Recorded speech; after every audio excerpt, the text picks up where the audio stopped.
These are the voyages of the Pine Bush High School Summer Science Academy.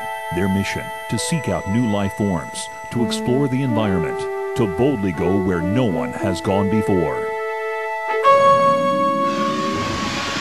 Here we are, we're at Raquette Lake, SUNY Cortland's Outdoor Education Center. The beauty of Raquette Lake is there are so many different habitats for the kids to study. We started out the first day of the course doing a hike up Blue Mountain to look at the change in the species of organisms as they go up the mountain. And from the top of Blue Mountain there's a vista, and right in the middle of that vista is Raquette Lake. And we tell them that's where we're going to stay. I think they're totally surprised at how nice the facilities are and how beautiful the lake is and the mountains and the Adirondack air.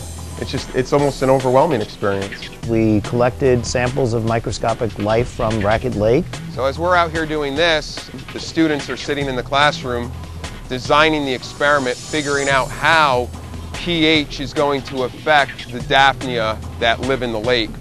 What most of the students found that as the acidity continued to drop, eventually the Daphnia would begin to cease to live.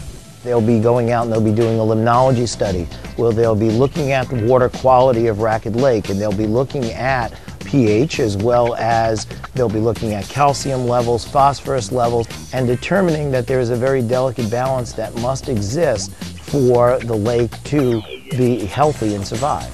We're going out to do plant identification, but they have to have another totally new experience just to get out and do the plant identification.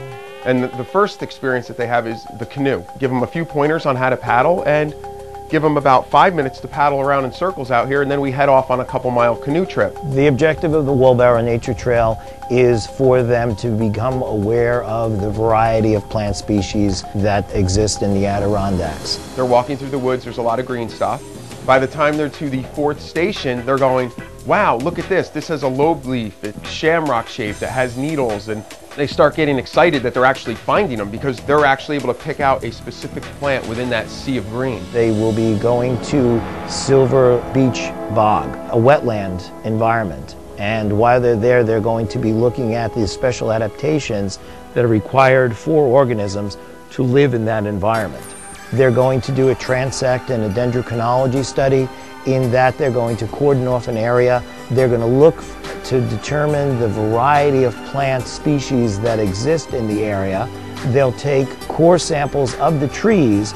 They'll be able to actually determine the health of the ecosystem. That's an important part of biology.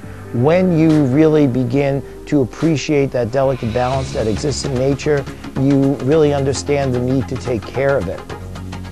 In biology, they learn about what happens to plants as they go up a mountain, and they look at pictures of it. Here, we take them up a mountain, they look at it, they photograph it, they document it, they experience it. They get to actually do it, and they'll never forget that. Once you've actually done it, you never forget.